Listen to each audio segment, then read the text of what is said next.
கர்த்தருடைய நாமத்துக்கு மகிமை உண்டாகட்டும். போன வாரம் என்ன இருந்துச்சு நமக்கு? போன சண்டே. ஸோ எவ்வளோ பேர் இன்னும் அந்த உயிர்த்தெழுதல் குளோரியில இருக்கிறீங்க? அன்னைக்கே முடிஞ்சு போச்சு இல்ல? இன்னும் அசென்ட் ஆகல. இயேசு உயிரோட எழுந்த ஒரு body was there on the earth for 40 days, right? இன்னும் அவர் பரத்துக்கு போல. நாம அவர் பரத்துக்கு போல, நாம இங்க பூமியில என்ன பண்ணி இருக்கிறோம்? உயிரோட எழுந்துட்டாரு. ஆதி அப்போஸ்தலர் போல என்ன பண்ணோம்? வீட போய் கதவை சாத்திட்டு உள்ள இருந்தாங்க. They didn't want much. பேதுரும் உங்க டீமை போல ஏசு மறிச்சிட்டாரு, உயிரோட எழுந்தாரு சொன்னா let us go for fishing. நம்ம வேலையை பார்க்கலாம். இன்னைக்கு அநேகம் நம்ம எப்படிதான் இருக்கிறோம்? உயிர்த்தெழுதல் நடந்தாச்சு, ஈஸ்டர் சண்டே கொண்டாடியாச்சு, சாப்பிட வேண்டியதை சாப்பிட்டாச்சு, தூங்க வேண்டியதை தூங்கியாச்சு. இப்ப நம்ம வேலையை பார்க்கலாம் தான் நம்ம வாழ்ந்து கொண்டு இருக்கிறோம். நம்முடைய வாழ்க்கையில போய் நம்மால அந்த கொண்டாட்டத்துல இருக்க முடியல. இந்த கொண்டாட்டங்கிறது ஏதோ ஒரு நாள் அப்படி வந்து போகிறது இல்லை. இந்த கொண்டாட்டம் ஜீவ காலம் எல்லாம். தாவீது எப்படி சொல்லுவாரு?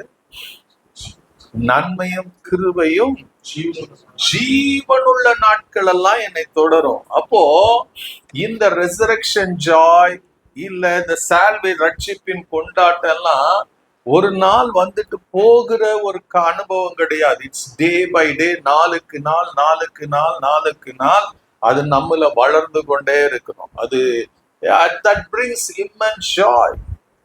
தாவீது அதுதான் சொல்லுவார் சங்கீதம் 16 கர்த்தரை நான் என்ன பண்ண இருக்கிறேன்? எனக்கு முன்பாக வைத்திருக்கிறேன். எப்பொழுது எனக்கு முன்பாக வைத்திருக்கிறேன்? எப்போது? I always kept the law. எப்போ வைக்க முடியுங்க? ஆண்டவரை எப்போ முன்னாடி வைத்து கொண்டு இருக்க முடியும்? நம்முடைய வாழ்க்கையில கவனிச்சு we keep God only when you are in trouble. பிரச்சனையின் மத்தியில தான் ஆண்டவருக்கு முதல் இடம் கொடுப்போம். அப்பதான் காலையில எந்திரிச்சு ஜெபம், அப்பதான் அழுது ஜெபம் பண்ணுவோம், அப்பதான் என்ன பண்ணுவோம்? அங்க போலாம் இங்க போகலான்னு போவோம். when everything is fine, இன்னும் கொஞ்ச நேரம் தூங்கலாமேன்னு தூங்குவோம். we don't get interested. அதனாலதான் சில நேரத்துல God sends that affliction நம்முடைய வாழ்க்கையில.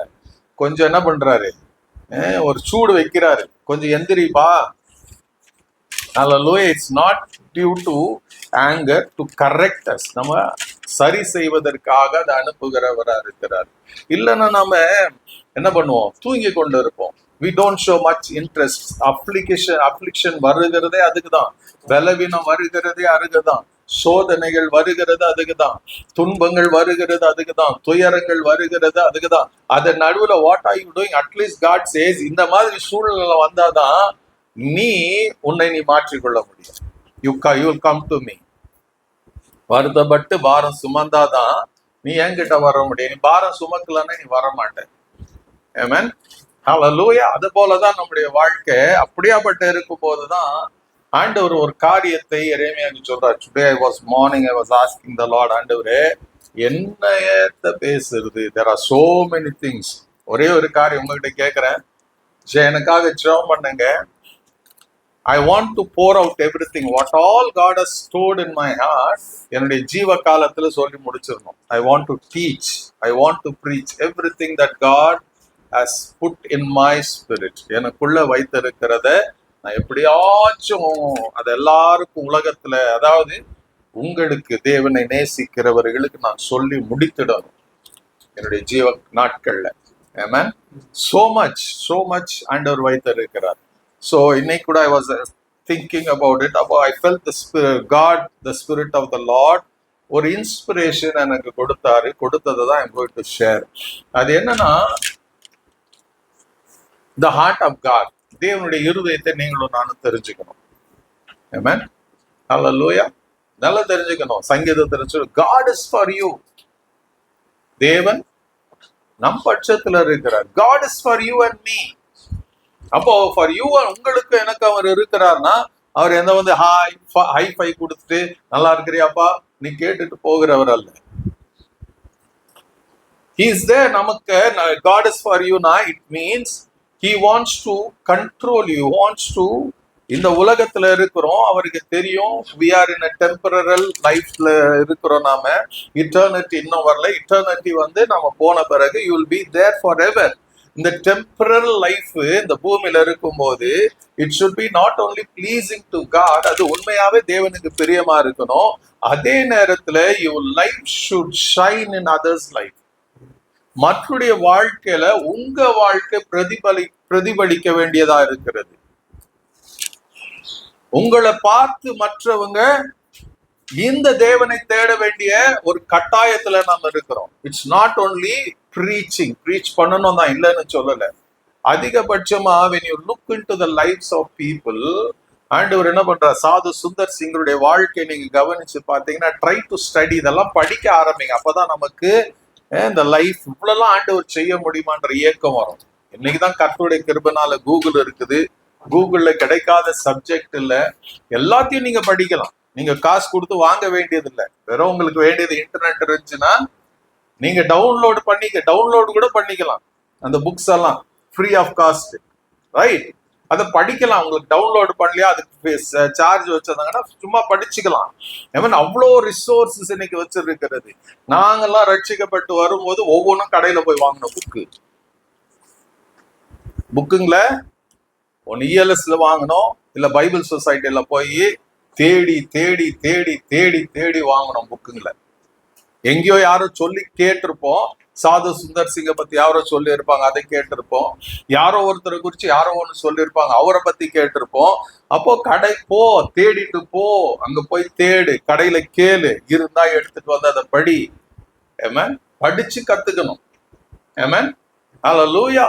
சோ அந்த லைஃப் ஸ்டைல் எல்லாம் உங்களுடைய வாழ்க்கை நடைமுறைகளை படிச்சாதான் நமக்கு ஓரளவுக்கு நமக்கு என்ன இருக்கும், நம்முடைய உள்ளத்துல அது வரும். சாது சுந்தர் சிங் என்ன பண்ணாராம், பல அவருடைய நிறைய சாட்சிகள் இருக்குது. அது நான் ஏற்கனவே சொல்லி இருக்கேன். ஒன்ஸ் ஹி வாஸ் இன் அப்ராட்ல இருக்கிறாரு. அப்ராட்ல போகும்போது ஒரு குறிப்பிட்ட வீட்டுல ஒரு இன்விடேஷன் கொடுத்துருக்குறாங்க. அந்த வீட்டுக்கு போறாரு அவர். அந்த வீட்டுக்கு போகும்போது அந்த வீட்டு வாசல்ல போய் நின்று அந்த வீட்டு கதவை தட்டும் போது பெல் அடிக்கிறாரு. பெல் அடிச்சும் போது ஒரு குட்டி புள்ள வருது. உள்புள்ள வந்து அந்த கதவை திறக்குது. அந்த கதவை திறந்து பார்த்து சாது அங்க நின்றுட்டு இருக்கிறாரு. அந்த புள்ள பார்த்துட்டு, இன்னைக்கு இருக்கிறது போல அவ்வளவு தைரியமெல்லாம் அன்னைக்கு இன்னைக்கு திறக்க மாட்டாங்க. அன்னைக்கு it was common thing, right? வரவங்கள கெஸ்ட்டுங்களை இன்வைட் பண்ணுவாங்க. இந்த சாதுவை பார்த்த மாத்திரத்துல அந்த மகள் சொன்னா, நேரா கத்துனா அவங்க அம்மா கிட்ட, என்னன்னு, மம்மி ஜீசஸ் ஹஸ் கம், இயேசு நம்ம வீட்டுக்கு வந்து இருக்கிறாருன்னு ஆர்ப்பரித்து கொண்டு போனான். அவங்க அம்மாவுக்கு ஒரே ஷி வாஸ் இந்த கிச்சன் ப்ரிப்பேரிங், ஒரு லஞ்ச் ஏதோ ஒரு ப்ரிப்பேர் பண்ணி கொண்டு இருந்தாங்க. அந்த அம்மா அடிச்சு புடிச்சு ஓடி வந்தா சாது நிக்கிறாரு முன்னாடி. That much he was glowing. நம்ம பைபிள்ல தான் படிக்கிறோம், மோசேயுடைய முகம் பிரகாசித்தது. இன்னைக்கு நம்முடைய முகம் சாது சுந்தர் சிங்குடைய முகம் பிரகாசித்தது. காரணம் என்னன்னா, he lived to the word of God. அவர் ரட்சிக்கப்பட்ட நாள்ல இருந்து இன்னைக்கு நமக்கு இருக்கிற ஃபெசிலிட்டி அவருக்கு இல்ல. இன்டர்நெட் ஃபெசிலிட்டி இல்ல, எதுவும் கிடையாது. கூகுள்ல சர்ச் பண்ற அந்த கிருபெல்லாம் அவருக்கு இல்லாம இருந்துச்சு. He had to sit in the presence of God. மணி கணக்குல, நாள் கணக்குல ஆண்டோடைய பாதத்துல உட்கார்ந்து அவர் கத்துக்க வேண்டியதா இருந்தது. So the more he sat in the presence of God, the more அவர் என்ன பண்ணாரு, he became consumed by Jesus. Pavul சொன்ன, நான் அல்ல கிறிஸ்துவினில் வாழ்கிறார் என்ற போல அந்த லைஃப் ஸ்டைலுக்குள்ள வந்துட்டார். அதனாலதான் அவர் போகிற இடத்துல எல்லாம் அவர் ப்ரீச் பண்ணாமே நிறைய காரியங்கள் நடக்க ஆரம்பித்தது. அத போலதான் இந்த ஒரு இன்சிடென்ட்டும் அந்த அளவுக்கு அவருடைய உள்ளான மனுஷனுக்குள்ள ஒரு பிரகாசித்து கொண்டிருந்தபடினால, முன்னாடி பார்க்கிற அந்த குழந்தைக்கு எப்படி தெரிஞ்சாரு சாது, அவர் தாடி அதெல்லாம் வச்சிருக்கிறத பார்த்து இயேசு வந்துட்டாருன்னு அவங்க சொல்லக்கூடிய அளவுக்கு அன்னைக்கு அந்த ஒரு சாட்சி, it is been recorded in the books சாத குறிச்சு. அப்போ நம்முடைய வாழ்க்கையில கூட இப்படி இருக்கணும்னு தான் கர்த்தர் விரும்புகிறார். ஏதோ வந்தோம், ஏதோ பிறந்தோம், ஏதோ வாழ்ந்தோம், ஏதோ ரட்சிக்கப்பட்டோம், ஏதோ சர்ச்சுக்கு போறோம், ஏதோ வரோம். See, அது காமனா எல்லாரும் வாழ்ற வாழ்க்கை. But God has something. தேவன் நம்ம ஒவ்வொருவரையும் பார்க்கும்போது, நான் உங்க முகத்தை பார்க்கிறேன், ஓரளவுக்கு உங்களை பத்தி எனக்கு தெரியும். But you yourself know who you are. இங்க இருக்கிற ஒவ்வொருவருக்கும் உங்களுக்கு தான் தெரியும் நீங்க யாரு. What you or before Christ உங்களுக்கு மாத்திரம் தான் தெரியும். நீங்க உள்ள எப்படி இருக்கிறீங்கன்னு உங்களுக்கு மாத்திரம் தான் தெரியும். உங்களுக்கு தெரியும், பிதா தேவாதி தேவனுக்கு தெரியும். Not to every one. உங்க பக்கத்துல இருக்கிறவங்களுக்கு தெரியாது, உங்க மனைவிக்கு தெரியாது, உங்க கணவனுக்கு தெரியாது. What you are going through, what your life is, உள்ள என்ன இருக்குதுன்னு ஒருத்தருக்கு தெரியாது. Except God and you. That is the uniqueness of God. உனக்குள்ள இருக்கிறது அவருக்கு தெரியும், உன் வாழ்க்கை அவருக்கு தெரியும். Nothing is hidden from the eyes of. தேவனுடைய பார்வையில ஒண்ணு கூட மறைவானது இல்லை என்று எபிரேயர் 4:13 சொல்ல. everything is open, everything is naked. He knows your in and out. நீ ஏன் கோபப்படுறன்னு அவருக்கு தெரியும், நீ ஏன் முறுமுறுக்கிறன்னு தெரியும். அந்த முறுமுறுப்பு கோபத்துக்கு பின்னாடி இருக்கிற உன்னுடைய ஜட்ஜ்மெண்ட் அவருக்கு தெரியும். On what you are judging yourself in. So அப்படியாப்பட்ட இருக்கிறவங்க நடுவுல தான் கர்த்தர் என்ன பண்றாரு? He wants to tell something to the people of யூதர்களுக்கு சொல்ல விரும்பும், to his people, not to everyone. நல்லா தெரிஞ்சுக்கங்க. The Bible is not written to everyone. எல்லாருக்கும் எழுதப்படல. The Bible is specifically written to the people of God. உங்களுக்கு தான் எழுதி இருக்கிறார், ரட்சிக்கப்பட்ட உங்களுக்கு தான். God is your father only to the saved, to the redeemed, not to everyone. உங்களை தான் அவர் தத்தெடுத்து இருக்கிறாரு, உங்களை தான் அவர் முன்குறித்து இருக்கிறாரு, not to everyone. அப்போ எந்த அளவுக்கு நீங்களும் நானும் ஜாக்கிரதை அந்த உலகத்துல இருக்க வேண்டும். இதெல்லாம் நம்ம தெரியாத பட்சத்துல நம்ம வாழ்க்கை நாம பாட்டுக்கு ஏதோ வாழ்ந்து கொண்டு இருக்கோம். அப்படி வாழ்ந்து கொண்டிருந்த கர்த்தருடைய ஜனங்களுக்கு தான் இந்த வார்த்தையை எரேமியா 18ஆம் அதிகாரத்துல தேவன் என்ன பண்றாரு? எரேமியா தன்னுடைய வாய்ஸா இருக்கிறவர்களை, எரேமியா நாட்கள்ல எத்தனையோ பேர் இருந்திருக்கலாம், நிறைய கள்ள தீர்க்கதரிசிகள். God didn't use them. எரேமியா கூப்பிடுறாரு, கூப்பிட்டு என்ன சொல்றாரு? This amazing. கர்த்தரு அவர் நடத்துகிற முறைமைகளை பார்த்து ஆச்சரியமா இருக்கு. அவர் அங்கேயே சொல்லியிருக்காரு, எரேமியா வீட்லயே சொல்லி இருக்கலாம், ரைட்? இதுதான்ப்பா இன்னும் சொல்லி இருக்கலாம். But God didn't use that method. and சொல்ற, நீ எந்திரிச்சு குயவன் வீட்டுக்கு போ. அப்ப என்ன சொல்வாரு? அங்கே என் வார்த்தைகளை உனக்கு தெரிவிப்பேன், அங்கே போ. See, if we want to listen to the voice of God, the first and foremost thing நம்முடைய வாழ்க்கையில என்ன தெரியுமா? கர்த்தர் சொல்ற எல்லாத்துக்கும் கீழ்ப்படிய கத்துக்கணும். சின்ன வார்த்தையும் பெரிய வார்த்தையும். இன்னைக்கு நிறைய பேர் சொல்லலாம், கர்த்தர் என்னோட இதை பேசினார், கர்த்தர் என்னோட அதை பேசினார். பேசுறார் இல்ல, I don't deny that God is not speaking. But God யார்கிட்ட பேசுவார், யார்கிட்ட வெளிப்பாடு கொடுப்பாரு? Those who are obedient to his word. Not to everyone. இந்த பைபிளை படிக்கிறோம் நிறைய பேர், நான் எல்லாம் படிக்கிறோம், இங்க இருக்கிறவங்க எல்லாம் நீங்க படிக்கிறீங்க. But how much you obey to the word of God, அதுதான் கேள்வி. நீங்க தான் கேள்வி போட்டுக்கணும், do I obey God? அப்ப ஆண்டு கர்த்தர் சொல்றாரு, நீ போ, அங்க நான் உன்னோட பேசுவேன். யோவான் எழுதின சுவிசேஷம் நான் அடிக்கடி சொல்ற வார்த்தை தான். 14ஆம் அதிகாரத்துல பாருங்க, Gospel of Saint John 14.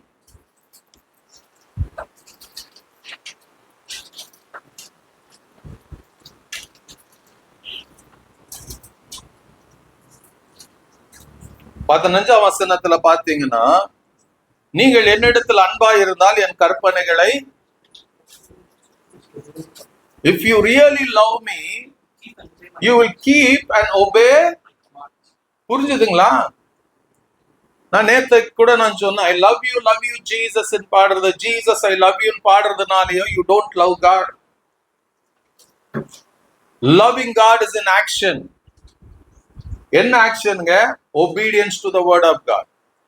அதான் அவர் எழுதுறாரு, என்னன்னு, நீங்கள் என்னிடத்துல அன்பா இருந்தால் என்ன பண்ணுவீங்க? உண்மையா அன்பா இருக்கணும். If you really love me, you will obey and you will keep and obey my commands. உண்மையானுக்கு, if you love me,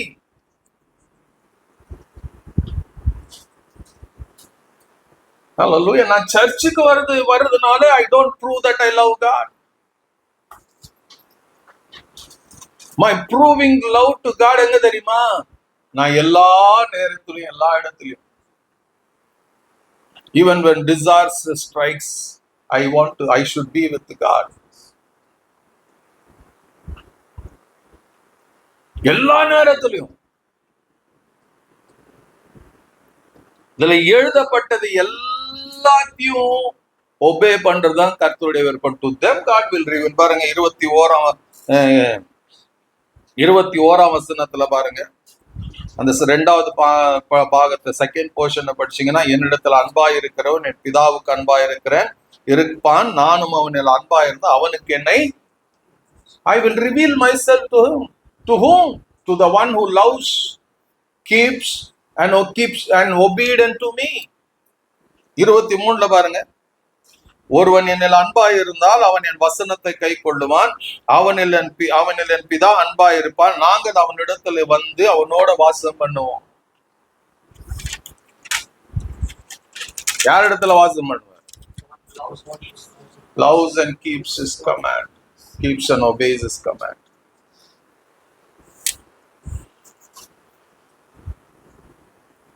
இதுதான் பைபிள்ல தான் இருக்குது. I am not saying something superficial thing. ஆண்டவர் எரேமியாவுக்கு சொல்றாரு, என்ன பண்ணு, you go to the potter's house, குயவன் வீட்டுக்கு போ, அங்க நான் என்ன பண்ணுவேன், அங்க என் வார்த்தைகளை உனக்கு தெரிவிப்பேன். So God, when he begins to speak, he wants to make it everything clarity. அதனால்தான் சில நேரத்துல நமக்கு தரிசனங்களை கொடுக்கிறார், சொப்பனங்களை கொடுக்கிறார். எதுக்கு? He's telling something to me. He's revealing something to me. He's revealing something about something to me.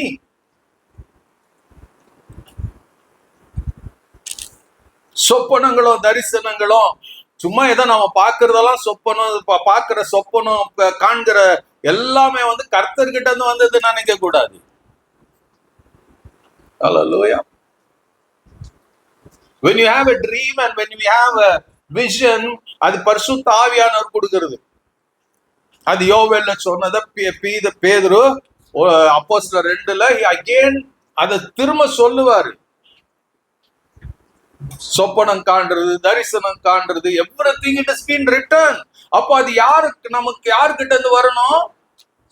பரிசுத்த ஆவி கிட்ட இருந்து வரணும்.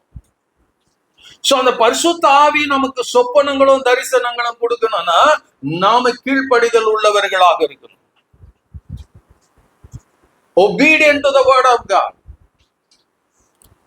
Revelation is not a cheap, ரொம்ப சீப்பானது கிடையாது. இன்னைக்கு அநேக நேரத்துல நாம பாக்குற சொப்பனங்களும் அதெல்லாம் மாம்சத்துல, just because we think it becomes a dream. அதெல்லாம் நடக்க போறது கிடையாது. அது நாம தான் பெருமைப்படுத்திக்கிறது. அது நான் பார்த்தேன், நான் இதை பண்ணேன். Stop it. தேவன் கிட்ட இருந்து வரும்போது it will be accurate. அதனாலதான் எல்லாருக்கும் புரியுற மாதிரி இருக்கும். அது இங்க எரேமியா காண்பற குயவன் வீட்டுக்கு போ, அங்க என் வார்த்தைகளை தெரிவிப்பேன். அப்போ எரேமியா என்ன பண்ணலங்க, ஆண்டவரே எனக்கு டயர்டா இருக்குது, எனக்கு தூக்கமா இருக்குது, என்ன ராத்திரி எல்லாம் தூங்கல, நான் அங்க போயிட்டு வந்தேன், இங்க போயிட்டு வந்தேன். இல்ல, you have to go.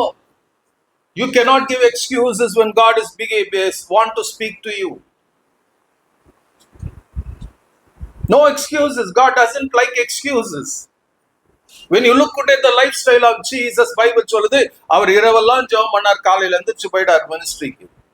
அதிகாலையில இருட்டோட எழுந்தாரு, ஜெபம் பண்ணார், again he went for the ministry. The secret அதுதான். He was in the presence of God always. That is the reason God gave revelation to Jesus. யோசிச்சு பாருங்க, நம்ம கொஞ்ச நேரம் தேவ சமூகத்துல இருக்கிறோம், அதிக நேரம் உலகத்தோட இருக்கிறோம். அதனால நம்ம என்ன பண்றோம், கர்த்தர் என்னோட பேசுவாருங்கிறது நினைச்சீங்கன்னா you are doing a wrong thing. Moses 40 நாள் இருந்தாரு, கர்த்தர் அவரோட பேசினாரு. பவுல் 3.5 வருஷம் தேவனோடு அரபி தேசத்துல 3 வருஷம் இருந்தாரு. கர்த்தர் அவர் கண்களை திறந்து 13 நிருபங்களை எழுத அவருக்கு கிருபை கொடுத்தாரு.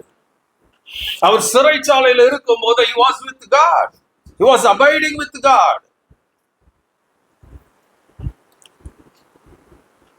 யோவானுக்கு எங்க வெளிப்படுத்தினாரு? வெளிப்படுத்தின விசேஷத்தை படிக்கிற பத்மு தீவுல ஒருத்தரும் இல்ல எக்ஸெப்ட் ஜான் அண்ட் காட். ஆண்டவருடைய சமூகத்துல நீங்க செலவு பண்ற நேரம் தான் உங்களுக்கு விடுதலை இல்ல, விடுதலை நேரமா இருக்கலாம், இல்ல உங்களுக்கு ஒரு ரெவலேஷன் நேரமா இருக்கலாம். 5 நிமிஷம் ஜெபம், 10 நிமிஷம் ஜெபத்துல கர்த்தர் எல்லாத்தையும் பண்ணுவார்ல, அவர் செய்வார், இல்லன்னு சொல்லல. 5 நிமிஷம் ஜெபத்திலயும் அவர் வல்லமை செய்வாரு. பட் இந்த மனசுல என்ன இருக்குது? இந்த இருதயத்துல என்ன இருக்கிறது? Are you just worshipping God always? உங்க இருதயத்துல அவரை புகழ்ந்து கொண்டே மகிமைப்படுத்தி கொண்டே இருக்கிறீங்களா? அவர் சொல்றதுக்கெல்லாம் கீழ்ப்படிந்து கொண்டு இருக்கிறீங்களா? எரேமியா கதான் சொல்றாரு, நீ போலாம் பேசு. எரேமியா என்ன பண்ணாருங்க? He didn't make excuses. நேரா எந்திரிக்கிறாரு, போறாரு, குயவன் வீட்டுக்கு போறாரு. அப்படியே நான் குயவன் வீட்டுக்கு போனேன், இதோ அவன் ஒரு திரிகையில வணைந்து கொண்டாரு. போன உடனே ஆண்டவர் பேசல. He made him to see. Hallelujah. எரேமியா 1ஆம் அதிகாரத்தில் ஆண்டவர் சொன்னீங்க, என்ன எரேமியா என்னத்தை காண்கிறாய்? What are you seeing? Hallelujah. எரேமியா பார்க்க வைக்கிறாரு. என்ன பாக்குறான் எரேமியா? போனா பாக்குறாங்க, ஆண்டவருடைய வசனம் வரல, வார்த்தை வரல. அவன் பாக்குறான் அந்த பாட்டர் என்ன பண்றான், அந்த சக்கரத்துல வீல்ல வச்சு சுத்தி கொண்டு ஒரு பாத்திரத்தை வணைந்து கொண்டு இருக்கிறான். வணைந்து கொண்டு இருக்கும் போதே அவன் கையிலே அந்த பாத்திரம் கெட்டு போச்சு. as he was வணைந்து கொண்டு இருக்கும் he was என்ன பண்றான், அந்த வீல்ல உருவாக்கி கொண்டு இருக்கிறான். he has something in his mind, அதை அவன் எக்ஸிக்யூட் பண்ணி கொண்டு இருக்கிறான். இந்த களிமண் அந்த பானை பண்றவன் அதுதான், அவன் மைண்டுக்குள்ள இருக்கிறது தான் அங்க எக்ஸிக்யூட் பண்ணுவான். அவன் மைண்ட்ல இல்லாததை கொண்டு வர முடியாது, அவன் உள்ளத்துல இருக்கிறத கொண்டு வர முடியாது. உங்க உள்ளத்துல ஃபெய்த் இருந்தாதாங்க அது வெளியே எக்ஸிக்யூட் ஆகும். Faith doesn't come accident. அப்படியே நான் இல்ல, it should be there in us. Holiness இங்கே தாவீது தான் சொல்ல சங்கீதக்காரன், ஆண்டவரே நான் உமக்கு விரோதமா பாவம் செய்யாதபடிக்கு உமது வார்த்தையை இருதயத்துல வைத்து வைத்தேன். It is inside. அதான் ஆண்டவர் சொல்ல, நான் உனக்குள்ள வாசம் பண்ணி உனக்குள்ள உலாவுவேன். It is inside thing. குயவனுக்கு தன் மனசுல இருக்கிறது தான் எக்ஸிக்யூட் பண்றான். இட் ஜஸ்ட் டென்ட் ஆக்சிடென்டா வருகிற காரணம் மனசுக்குள்ள உருவாகி, அது ஆண்டவர் சொல்றார், மனுஷன் பேசுகிற வார்த்தை எல்லாம் அங்க இருக்குதான், இருதயத்துல இருந்து வருகிறதா. It doesn't come accidentally. மத்தேயு 15 படிக்கலாம். It comes out. உள்ள என்ன இருக்குதோ அதுதான் வார்த்தையா வரும். உள்ள கோபம் இருந்துச்சுன்னா கோபத்தான் வரும், எரிச்சல் இருந்துச்சுன்னா எரிச்சல் வரும். நம்ம இப்ப ஒரு பாட்டு பாடணும், என்னன்னு, தாழ்மையுள்ளவரிடம் தங்கிடுதே கிருபை,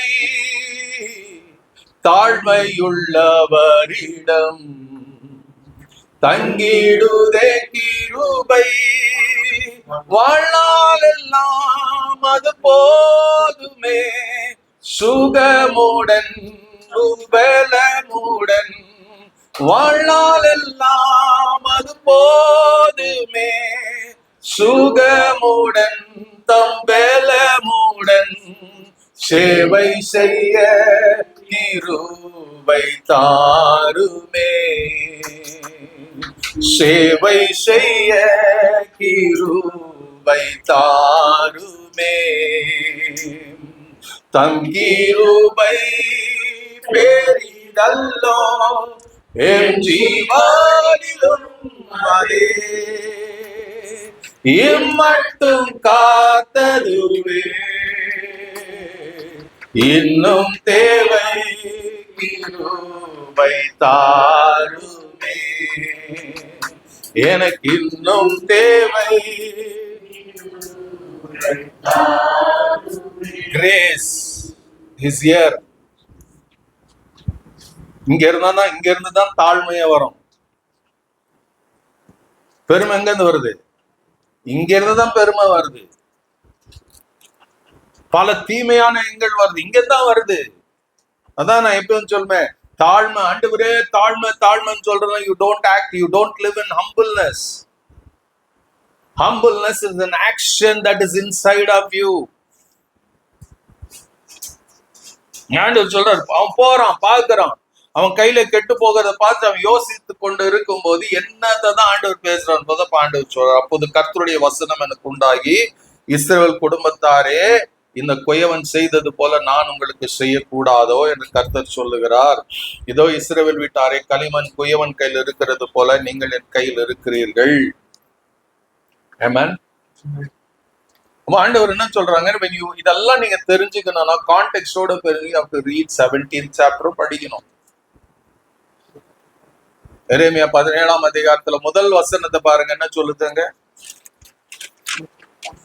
யூதாவின் பாவம் இரும்பெழுத்தாணியாலும் வைரத்தின் நுனியினாலும் எழுதப்பட்டு அவருடைய இருதயத்தின் பலகையிலும் உங்கள் பலிபீடங்களிலும் கும்புகளும் பதிந்திருக்கிறது. என்ன சொல்றாருங்க? The sin of Judah.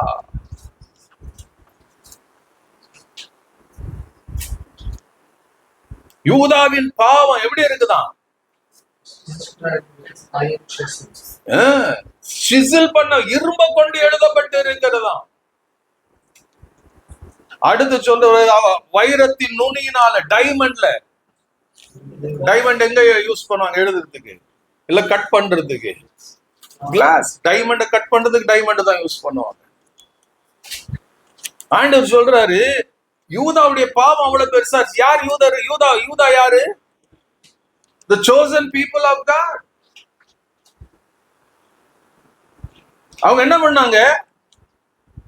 கொஞ்ச நாள் இருந்தாங்க, அதுக்கப்புறம் அவங்க சுத்தி இருக்கிற எல்லா பழக்கத்தையும் அவங்க வரவித்து கொண்டாங்க. They began to follow everything. தேவன் பல தீர்க்கதரிசிகளை அனுப்புகிறார், பலரை அனுப்புகிறாரு. எரேமியா கடைசி நாட்கள்ல வராரு. ஜோசியாவுடைய காலத்துலதான் அவர் வராரு. He keeps telling people, don't do that. செய்யாதீங்க, செய்யாதீங்க, செய்யாதீங்க, or else பாபிலோன் உங்களை கொண்டு போயிருக்கும். Nebuchadnezzar will take you as captive. எதுக்கா? Because of the sin, பாவம். அப்போ you can be, அப்போ அன்னைக்கு யூதர்கள் they knew that Jehovah God ஒரே ஒரு கர்த்தர்னு தெரியும், அவர் அண்ட சராசரங்களை படைத்தவர்னு தெரியும். But when it came to worshiping God or serving him, they had two choices. They had the Baals, பாகால்கள், அஸ்தரோத்துக்கள் எல்லாமே இருந்தது. அதே நேரத்துல அவங்க யெகோவா தேவனையும் அவர்கள் வணங்குகிறவர்களாக இருந்தார்கள். எப்படி வேணாலும் அப்படி வணங்கி கொண்டிருந்தாங்க. அது என்ன டெட்டஸ்டபிள் ஆயிடுச்சு ஆண்டவருடைய பார்வையில. வெறுக்க ஆரம்பித்தாரு. வெறுத்த உடனே அவங்களை என்ன பண்ணல? அவங்கள சிறை இருப்பு அனுப்பல, அவங்கள தண்டிக்கல. மாறாக he was keep telling, அவங்களை சொல்லிட்டே இருந்தான், இதை செஞ்சினா, இதை செஞ்சினா, இதை தொடர்ந்து செஞ்சினா, இதை தொடர்ந்து நீ செஞ்சுக்கிட்டே இருந்தீனா, நீ மனம் திரும்பலனா, நீ ரிப்பெண்ட் ஆகலனா, then நான் ஒண்ணுமே பண்ண முடியாது. You make your choice. அது வரைக்கும் ஆண்டவர் என்ன சொல்றாரு? இங்க அதான் சொல்றாரு, அப்பா இந்த குயவன் செய்தது போல நான் உங்களுக்கு செய்யக்கூடாதா? அப்ப இங்க நல்ல கவனிங்க, இந்த களிமண் எங்க இருந்துச்சு?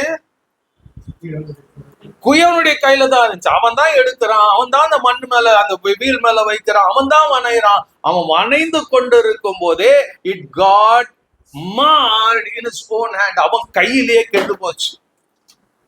அப்போ கர்த்தர் என்ன சொல்றாரு? நீங்க உங்களை பிரித்த எடுத்த ஆபிரகாம், ஈசாக்கு, யாக்கோபின் வம்சா வழியில வந்தவங்களை நான் தான் பிரித்தெடுத்தேன், நான் தான் உங்களை ரட்சித்தேன், நான் தான் உங்களுக்கு இந்த தேசத்தை சுதந்திரமா கொடுத்தேன், இஸ்ரவேலின் பேர் நான் தான் வச்சேன், இத்தனை கால அற்புத அடையாளங்களை செய்து உங்களை நடத்தி கொண்டிருந்தேன், தேசங்களை கொடுத்தேன், ராஜாவை கொடுத்தேன், தாவீதை கொடுத்தேன், இதெல்லாம் நான் கொடுத்தேன், உங்களை உலகத்திலே எல்லாம் எட்டிப்பா ஆச்சரியக்குறியோட பார்க்கும்படியாக வைத்தேன். ஆனா நீங்க என்ன பண்ணி கொண்டு இருக்கிறீங்க? You are living in sin. You are just drifting away from me. என்னை விட்டு நீங்க போயிட்டு இருக்கிறீங்க. You are not coming to me. என் கிட்ட வராம நீங்க என்னை விட்டு தூரம் போய் கொண்டு இருக்கிறீங்க. Only for your own sakeக்காக சில நேரத்துல என்கிட்ட வரீங்க. இப்ப அவர் சொல்றாரு, என் கையில இருக்கும் போதுதான் நீங்க கெட்டு போனீங்க. வேற எங்கேயும் ஆண்டவர் சொன்னார், உங்களை பிரித்து எடுத்த நான் என் கிட்ட இருக்கும் போதுதான் நீங்க கெட்டு போயிட்டீங்க. நீங்க யோசித்து பாருங்க நம்முடைய வாழ்க்கைய. பாவம் செய்யறவன் பின்மாற்றத்துக்குள்ள போறவங்க யாருமே போய் பெரிய பாவம் செஞ்சுட்டு போறது உள்ளதான் இருப்பாங்க, சர்ச்சுக்குள்ளதான் இருப்பான், ஜெபத்துல இருப்பான், எல்லாத்துலயும் இருப்பான். பட் உள்ள he will be drifting away from God. God will be holding, ஆனா he will be drifting away. உன்னுடைய ஆக்ஷன்ஸ், உன்னுடைய வேர்ட்ஸ், உன்னுடைய எல்லாம் என்ன பண்ணுதுங்க, வெளியே தெரியாது. இன்சைட் ஆஃப் யூ சொல்ல, நான் வணைந்து களிமண் குயவன் வணைந்து கொண்டு இருக்கிறான், அவன் கையிலே கெட்டு போச்சு. அப்போ நாம எல்லாம் எப்படி இருக்கிறோம், எல்லாரும் இன்க்ளூடிங் மீ, அவர் கையில இருக்கும் போதே கெட்டு போனவங்க தான். நான் அப்படியே நான் வளர்ந்தேன்னு ஒருத்தரும் சொல்ல முடியும். nobody has the guts to tell that. ஏதோ ஒரு காலத்துல, ஏதோ ஒரு நேரத்துல அவருக்குள்ள இருக்கும் போது, அவரை நம்பி இருக்கும் போது, அவர்கிட்ட ஜெபித்து கொண்டே நம்ம பின்மாற்றத்துக்குள்ள கடந்து போனவங்க தான். இப்ப கர்த்தர் என்ன சொல்றாரு, குயவன் கையில இருக்கும் போதே கெட்டு போன போது அவன் வேற பாத்திரமா வணைந்தது போல இஸ்ரவேல் குடும்பத்தாரே, நான் உங்களுக்கு செய்யக்கூடாது, என் கையில தான் நீங்க கெட்டு போயிட்டீங்க, என்கிட்ட இருக்கும் போதே கெட்டு போயிட்டீங்க, என் ஆலயத்துக்குள்ள வந்தே நீங்க கெட்டு போயிட்டீங்க. பிகாஸ் உங்க இருதயம் முழுக்க நான் இல்ல.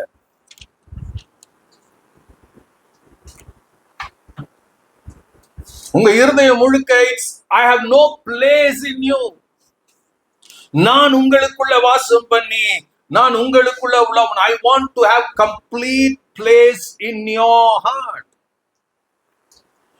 உங்களை I want every part of your being to me. இந்த உதடு வாய் ஒருத்தருக்கு, இந்த கை ஒருத்தருக்கு அப்படி இல்லை. ஆண்டவர் காட் சேஸ் எவ்ரிதிங். உன் இருதயம் எனக்கு வேணும், உன் கண் எனக்கு வேணும், உன் கை எனக்கு வேணும், உன்னுடைய உள்ள எனக்கு வேணும், உணர்வு, எவ்ரிதிங் ஐ நீட்.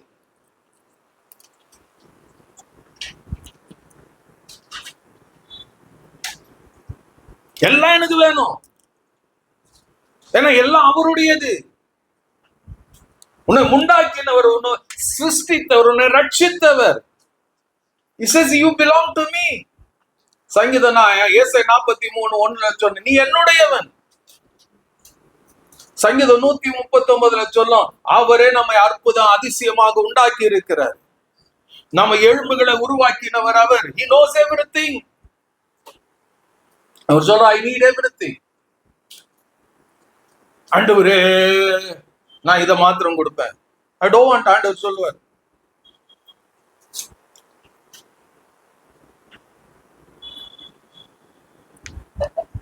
நீ சொல்ற பாருங்க. இந்த பிரச்சனை என்னன்னா 16ஆம் அதிகாரத்துல 17ஆம் வசனத்துல நீங்க படிச்சீங்கன்னா, இந்த இஸ்ரவேலுடைய யூதாவுடைய பாவத்தை பார்க்கனே, என் கண்கள் அவருடைய எல்லா வழிகளின் மேலும் நோக்கமா இருக்கிறது. கவனிச்சு பாருங்க. நீங்களும் நான் நினைக்கலாம், யாருக்கும் நான் பண்றது தெரியாது, நான் பேசுறது தெரியாது, நான் புறம் கூறுறது தெரியாது. ஆண்டவர் என்ன சொல்ற, என் கண்கள் அவருடைய எல்லா வழிகளின் மேலும் நோக்கமா இருக்கிறது, அவைகள் என் முகத்துக்கு முன்பாக மறைந்திருக்கிறது இல்லை, அவருடைய அக்கிரமம் என் கண்களுக்கு முன்பாக மறைவாய் இருக்கிறதும் இல்லை. Nothing is hidden from God. நீங்க உங்களை ஜஸ்டிஃபை பண்ணிக்கலாம், நான் இதனால தான் செஞ்சேன், நான் அதனால தான் செஞ்சேன். God is least bothered about of your justification.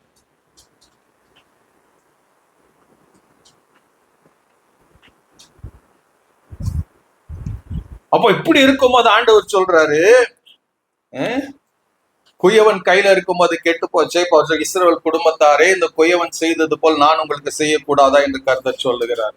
இதோ இஸ்ரவேல் வீட்டாரை குயவன் கையில் இருக்கிறது போல நீங்கள் என் கையில் இருக்கிறீர்கள். ஆண்டவர் வந்து இவ்வளோ பாவம் செஞ்சு, இவ்வளோ மீறுதல், still I am holding you. That is God. அதுதான் தேவன். Is not man. நம்ம ஒரே நேரத்துல தூக்கி அடிச்சிருவோம். ஆனா ஆண்டவருடைய வசனம் நினைச்சது, இன்னும் என் கையில தான் இருக்கிறீங்க. ஆப்டர் ஆண்டவர் சொல்லுவாரு, நீங்க எனக்கு கீழ்ப்படியாததுனால நீங்க சாபமாயிருவீங்க எல்லாம் சொன்னவர் மறுபடியும் சொல்றார், still I am holding you. இன்னும் ஒரு சான்ஸ் ஆண்டவர் சொல்றார், still I am giving another chance. இன்னும் என் கையில தான் பிடிச்சிருக்கிறேன், இன்னும் உங்களை என் கையில தான் வச்சிருக்கிறேன். Still I want to change you. Still I want to transform you. உங்களை அப்படியே விட்டுறதுக்கு இல்ல ஆண்டவர். This is God. This is Jesus. எப்படியோ எக்கேடு கெட்டு போன்னு இல்ல, அவனுக்கு கெட்டு போயிட்டேன்னு தெரியும். ஆண்டவர் சொல்றாரு, I want to still உங்களை மாத்தணும்னு நினைக்கிறேன், எனக்கு ஏற்றபடி இருக்கணும்னு நான் விரும்புகிறேன்.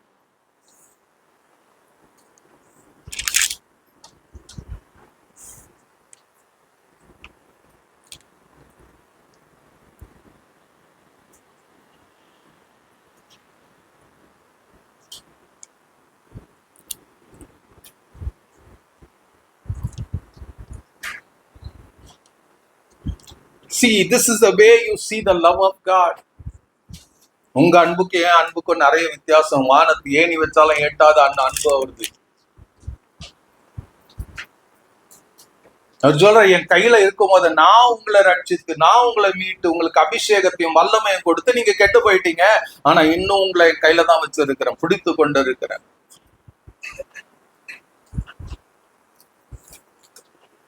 Still I am holding you in my hands. அந்த குயவன் செஞ்சது போல நான் மறுபடியும் ஒரு புதிய பாத்திரமாக, புதிய டிசைனாக, எனக்கு ஏற்றபடி வனைய நான் விரும்புகிறேன். ஆனா அது வனையணும்னா ஆண்டவர் விரும்புகிற காரியம் என்ன தெரியுமா? நீங்க 8ஆம் வசனத்துல பாத்தீங்கன்னா, நான் விரோதமாய் பேசின அந்த ஜாதியார் தங்கள் தீங்கை விட்டு திரும்பினால் நானும் அவர்கள் செய்ய நினைத்த தீங்கை செய்யாதபடிக்கு மனம் மாறுவேன். He says, if you repent, கையில தான் பிடிச்சிருக்கிறேன். If you acknowledge your mistakes and repent from your sins, நான் செய்ய நினைச்ச தீங்க செய்யாம இருப்பேன்.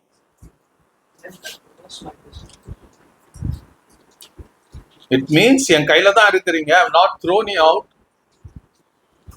Check yourself. உன்னை ஆராய்ந்து பாரு. ஆராய்ந்து பாரு, மனம் திரும்பு, மறுபடியும் நான் உன்னை கட்டுவேன். அதாங்க சொல்லுவார், கட்டுவேன் நாட்டுவேன் என்று ஒரு ஜாதியும் ராஜ்யத்தையும் குறித்து சொல்லுகிறது உண்டு. இப்படி என் சத்தத்தை கேளாமல் என் பார்வை பொல்லாப்பான செய்வார்கள், நானும் அவர்கள் அருள்செய்வேன் என்று சொன்ன நன்மையை செய்யாதிருப்பேன். 11ஆம் வசனத்துல 2வது பாகம் பாருங்க. உங்களில் ஒவ்வொருவரும் தன் பொல்லாத வழியை விட்டு திரும்பி உங்கள் வழிகளை உங்கள் கிரியைகளும் சீர்படுத்துங்கள் என்று கர்த்தர் உரைக்கிறார் என்று சொல்.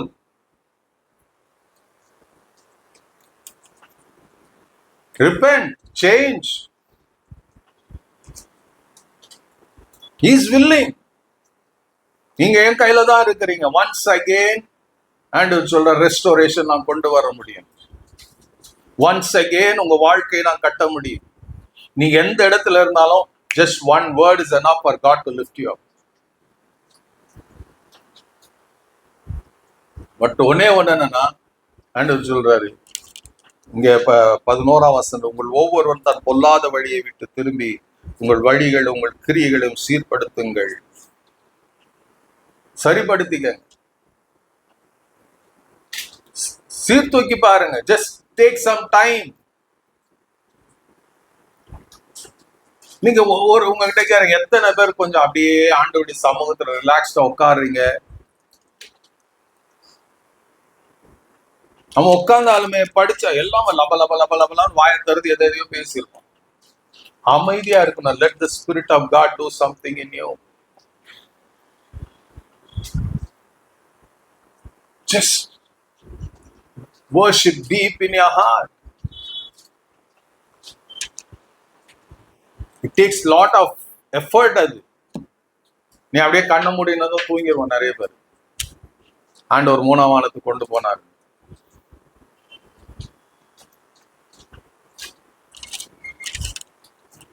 மேக் ஷூர் வாட் யூ நம்ம தீட்டுப்படுத்திக் கொள்ள எப்படி தெரியுமா? நம்முடைய வார்த்தை. நான் இருதயத்தின் நிறைவனால் தான் வாய் பேசுமா.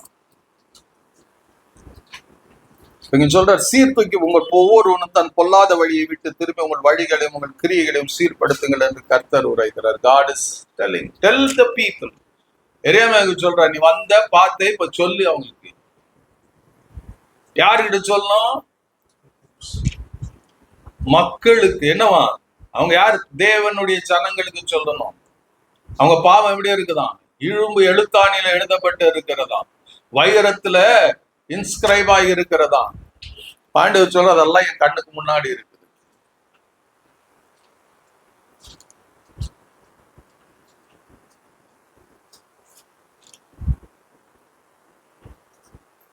நாம இன்னைக்கு உலகத்துல இருக்கிறோம். we have learned to listen to, அப்படியே நம்மளை தட்டி கொடுக்கிற சர்மன்ஸை கேட்டு கேட்டு கேட்டு பழகி போயிட்டோம்.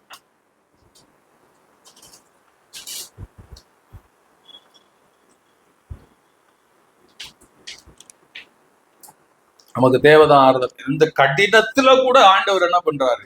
He reveals his heart. நான் செய்யட்டுமா? இவ்வளவு பெரிய துரோகி நீ, நான் உன்னை மறுபடியுமா நான் யூஸ் பண்ணட்டுமா? குயவன் யூஸ் பண்ணது போல என் கையில நான் விரும்புகிற பாத்திரமா உன்னை வணங்கிட்டுமா? சான்ஸ் ஆண்டவர் கொடுக்கிறார். That is the heart of God. That is the desire of our God. Or we have taken God very cheap. நம்ம எடுத்துட்டு இருக்கிறோம். We are not serious about our God.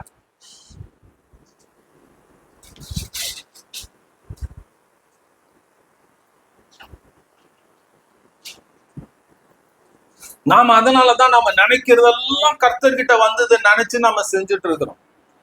Stop it.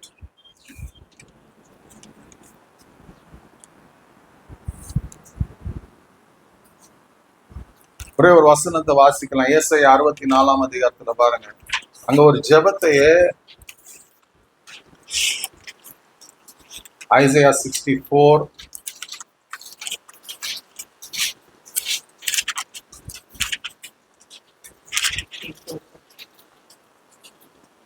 8ஆம் வசனம் பாருங்க. 8:9. இப்பொழுதும் கர்த்தாவே, நீர் எங்களுடைய பிதா, நாங்கள் களிமண், நீர் எங்களை உருவாக்குகிறவர். என்னவா இந்த ஜெபம் பாருங்க.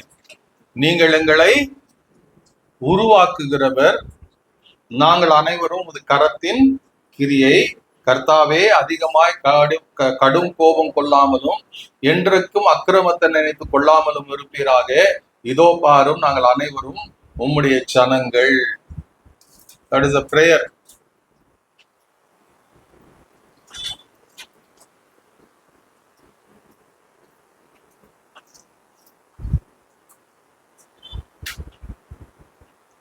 ஏன் அதை ஜெபமா வருதுன்னா, அதுக்கு முன்னாடி இருக்கிற நீங்க 1ஆம் வசனத்தை படிச்சாதான் புரியும். 7ஆம் வசனத்தை 6ஆம் வசனத்தை பாருங்க.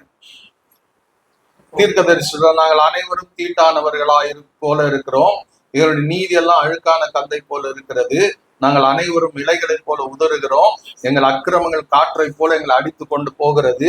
உமது நாமத்தை நோக்கி கூப்பிடுகிறவனும் உம்மை பற்றி கொள்ளும்படி விழித்துக் கொள்ளுகிறவனும் இல்லை. தேவரீர் உம்முடைய முகத்தை எங்களை விட்டு மறைத்து எங்கள் அக்கிரமங்கள் நிமித்தம் எங்களை கரைய பண்ணுகிறீர். There is only one thing. நீங்க பைபிள் முழுக்க படிச்சீங்கன்னா there is only one thing that ஆண்டவர் வெறுப்பேத்துகிறது, கோபப்படுத்துகிறது. He breaks down. அது என்ன? மனுஷனுடைய பாவம், ரட்சிக்கப்பட்டவங்களுடைய பாவம். The sinful life.